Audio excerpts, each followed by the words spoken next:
Selamat siang. Pada pertemuan kali ini kita akan membahas tentang jenis-jenis tumpuan dan gaya yang bekerja pada tumpuan tersebut. Seperti kalian lihat di layar ini. Nah, ini ketemu. Ada 3 macam tumpuan. Yang pertama disebut sebagai roll atau roda. Yang kedua sendi atau engsel atau hing, dan yang terakhir adalah jepit atau fix. Apa bedanya? Mari kita mulai dari yang nomor 1, yaitu roll atau roda. Ini adalah lambangnya, ada roda kecil. Dia hanya menahan gaya vertikal. Contohnya adalah mobil atau sepeda motor ya. Kalian bisa menaikinya. Ada gaya dari atas menumpu kalian, menumpu di mobil, dan hanya gaya dari atas. Dia tidak bisa menahan gaya dari depan ataupun belakang, sehingga mobil itu ketika didorong akan maju, ataupun kalian dorong mundur dia juga bisa mundur. Intinya dia hanya bisa bekerja dari gaya atas ya, menahan. Kiri kanannya dia bisa bergeser. Yang kedua adalah sendi atau engsel. Gambarnya semacam ini, ada segitiga, dia menahan gaya vertikal dan horizontal. Contoh di pintu itu dia tidak jatuh ya, ditahan oleh engselnya, namun dia masih bisa bergerak ya. Nah, kalau yang nomor 3, jepit atau fix itu, berarti dia memang jepit tidak bisa bergerak ke arah manapun. Ada 3 gaya yang bekerja. Yang pertama gaya vertikal, gaya horizontal, dan momen. Contohnya adalah tiang bendera. Ya. Kalau tiang bendera itu pakai engsel, mungkin ketika kalian menarik bendera, tiangnya akan jatuh begini. Kan tidak lucu ya. Ataupun misalkan tiang benderanya dikasih roda, ditarik dia lari ke sana, lari. Nah, itu adalah 3 macam tumpuan dan gaya yang bekerja pada tumpuan tersebut. Nah, selanjutnya kita akan mengenal gaya yang bekerja pada suatu batang. Ada 2 macam gaya, yaitu gaya tarik dan gaya tekan. Kalian lihat pada gambar di atas ini, namanya gaya tarik itu berarti suatu batang itu ditarik sehingga dia akan memanjang. Dia memanjang itu artinya bertambah. Karena itu disepakati bahwa gaya tarik itu tandanya adalah positif, karena dia memanjang, bertambah. Kebalikan dari gaya tarik adalah gaya tekan. Jadi ada suatu batang dia ditekan begini, sehingga setelah ditekan kemungkinan dia akan memampak, menjadi pendek, menjadi berkurang dari aslinya, seperti pada gambar di bawah ini. Karena itu gaya tekan tandanya adalah negatif. Ini adalah contoh lendutan. Saya zoom sebentar. Ketika suatu balok mendapat gaya dari atas, dia akan mengalami lendutan semacam ini. Yang bagian atas itu pasti memendek. Itu artinya memendek adalah mengalami gaya tekan. Sebaliknya pada bagian bawah ini, dia akan memanjang, bertambah, dia mengalami gaya tarik. Untuk menghitung gaya yang bekerja pada suatu batang, itu ada banyak metode, tapi yang akan kita pelajari dalam mata kuliah Mekanika Teknik 2 ini, ada 3 cara. Yang pertama adalah cara titik pukul, yang kedua cara Cremona, dan yang ketiga adalah cara Ritter. Nah, mari kita mulai dari yang pertama adalah cara titik pukul. Berikut adalah soal ya, yaitu ada sebuah rangka 3 batang begitu dengan jarak tumpuannya 10 meter, kemudian sudutnya ini adalah 30 derajat dan 60 derajat, kemudian P, beban terpusatnya adalah 10 ton. Nah, soalnya adalah yang pertama, kalian diminta mencari distribusi atau sebaran beban atau reaksi tumpuan pada titik A dan titik B. Yang kedua, kalian akan diminta menghitung gaya dalam pada tiap batang atau tiap segmen dan menentukan apakah gaya yang bekerja itu gaya tekan ataukah gaya tarik. Nah, untuk menyelesaikannya, ini ada panduannya ya. Yang pertama adalah kita memberi identitas pada titik buhul atau join dan pada batang. Kita kasih nama supaya nanti kita tidak bingung dalam menentukannya. Langkah kedua adalah kita menghitung reaksi peletakan atau sebaran beban pada tumpuan kiri dan kanan. Jadi beban terpusat itu pada titik B itu berapa sih yang ditanggung oleh titik A dan berapa yang ditanggung oleh titik B. Nanti kita akan menggunakan rumus dengan ini, sigma momen A sama dengan 0, kemudian sigma FI sama dengan 0, dan sebagainya. Nanti ada penjelasan khusus. Yang ketiga, kita mengasumsikan semua batang adalah batang tarik. Nanti ada penjelasannya juga ya. Kemudian yang keempat adalah maksimal 2 batang yang belum diketahui. Sama juga nanti akan lebih jelas sambil kita menyelesaikan soalnya.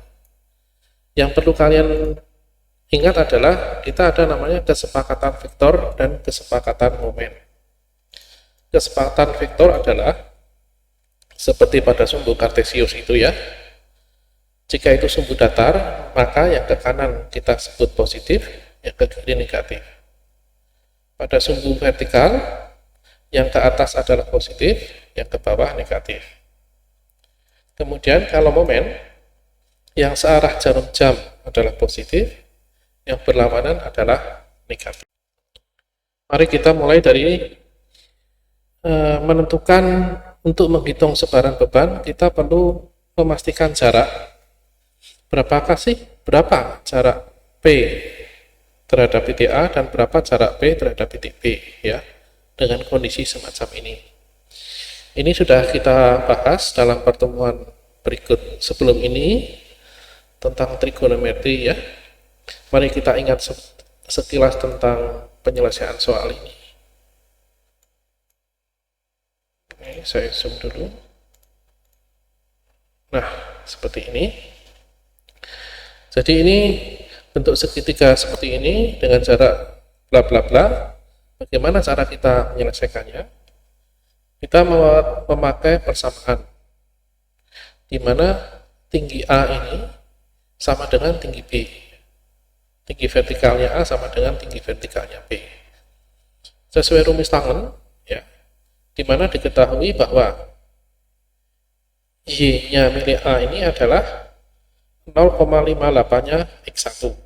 Itu persamaan pertama. Persamaan kedua, bahwa Y-nya B ini adalah 1,73-nya X2. Nah, dari mana angka-angka itu? Itu kan dari tangan ya. Kalau tangan 60 pasti angkanya 1,73. Tangan 30 adalah 0,8. Kita harus pakai kalkulator.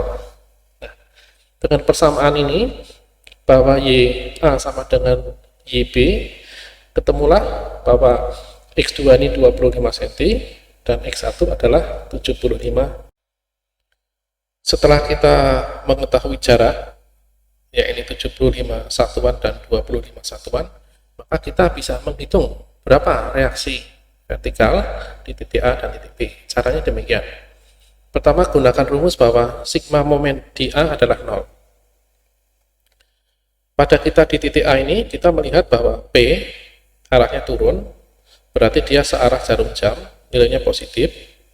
Kemudian kita melihat VB arahnya ke atas, berlawanan jarum jam. Jika kita di titik A, maka nilainya adalah negatif. Sehingga momen A sama dengan 0 adalah P kali jarak. P-nya Anda lihat di sini 10 ton ya. Berarti 10 kali 75 dikurangi VB kali jarak. Jaraknya 100 ya. Sehingga dengan demikian didapatkan bahwa bla bla bla bla, ketemulah VB 7,5 ton. Begitu. Ini adalah reaksi vertikal B. Selanjutnya kita melihat berapa besar nilai reaksi vertikal A. Maka kita menggunakan rumus momen B sama dengan 0. Berarti kita ada di titik B. Ketika kita di titik B, perhatikan bahwa arah vertikal A itu ke atas, sehingga dia searah jarum jam pada titik B. Sehingga vertikal A adalah nilainya positif. Sebaliknya, dari titik B ini, B mengarahnya ke bawah. Artinya dia berlawanan arah jarum jam. Kita kasih nilai negatif. Sehingga 0 sama dengan min P kali jarak plus VA kali jarak. Ketemulah ini min 250 plus sekian ya. Sehingga ketemunya VA adalah 2,5 ton. Nanti untuk jelasnya kalian lihat di screenshotnya ya. Artinya bahwa pada tahap pertama ini kita sudah bisa menentukan nilai berapa reaksi tumpuan di A dan di B. Maka selanjutnya adalah kita mencari dua batang yang belum diketahui. Jadi kalau kita di titik A, ini S1 atau S3 belum diketahui, jadi kita bisa menghitung dari sini. Ataupun kita bisa menghitung dari sini. Karena dari titik B, kita ketemu batang S2 dan S3 yang sama-sama belum diketahui. Nah, untuk mudahnya kita mulai dari sebelah kiri saja, menghitung dari titik A. Ini adalah gambar di titik A dan dua batang S1, S3, serta vertikal A. Kita sudah tahu vertikal A nilainya adalah 2,5 ton. Nah, karena kita adalah analisis vektor, maka semua yang miring-miring itu harus kita uraikan menjadi X dan Y. Karena itulah kita perlu belajar trigonometri sebagai pengantar sebelum masuk persoalan ini. Nah, S1 ini yang miring ya, ini diuraikan menjadi yang ini S1Y, S1 vertikal dan S1 datar. Menghitungnya kalau yang datar adalah S1-nya dikalikan cos sudut ini, dan yang vertikalnya dikalikan sin. Nah, mari kita melihat ya. Ini sigma FY sama dengan 0. Artinya gaya yang bekerja pada garis vertikal itu harus 0. Mana saja garis yang bersifat vertikal, yaitu vertikal A, ya, garis ini. Kemudian uraian dari S1 yang ke arah vertikal ini. Ya, ini adalah S1 sin. Kita tadi sudah tahu FA nilainya 2,5, kita masukkan. S1-nya masih belum diketahui. Kemudian sin 30-nya adalah 0,5. Dan seterusnya, sehingga ketemulah bahwa S1 itu adalah min 5. Nah, perlu kita ingat, kenapa ini panahnya keluar, itu asumsi kita ya, untuk mempermudah perhitungan. Kalau titiknya panahnya itu menjauhi titik, berarti kan dia tarik ya. Apabila hasil perhitungannya kita itu positif, berarti asumsi kita bahwa itu keluar tarik adalah benar. Namun jika hasil perhitungannya seperti ini, hasilnya negatif, berarti arahnya terbalik ya, bukan menjauhi tapi menuju pada titik timbul. Ini ketahuan bahwa S1 adalah min 5. Ini artinya apa? 5 ini menunjukkan besarannya 5 ton, dan minus ini menunjukkan bahwa asumsi semula itu batang tarik adalah salah. Yang benar adalah batang tekan. Jadi pada batang S1 itu ada gaya menuju titik sebesar 5 ton. Ya. Nah, kita sudah bisa mengetahui ini ya, besaran S1. Kemudian bagaimana besaran S3? S3 datar kan? Maka kita menggunakan rumus bahwa sigma Fx sama dengan 0. Gaya apa yang bekerja pada bidang horizontal ini? Ada dua, pertama S3 ya, kemudian adalah turunan S1 yang didatarkan, yakni S1 cos 30. Mari kita masukkan angka-angkanya ya. S3 belum ketahuan, S1-nya tadi min 5, masuk, cos 30-nya nilainya 0,87, sehingga ketemunya adalah S3 4,35, positif ya. Artinya apa? Bahwa asumsi itu gaya tarik meninggalkan titik itu adalah betul. Nah, dari perhitungan di atas, kita masukkan bahwa S1 adalah 5 ton tekan, kemudian S3-nya adalah 4,35 ton tarik. Selanjutnya kita akan menghitung berapa gaya yang bekerja pada batang S2. Nah, pada tumpuan B, kalian lihat seperti ini kondisinya ya. Kita sudah menemukan bahwa vertikal pin nilainya sekian, sehingga rumus sigma FY sama dengan 0. Kita cari mana gaya yang bersifat vertikal. Tentunya yang pertama adalah vertikal P. Yang kedua adalah ini S2 sin 60.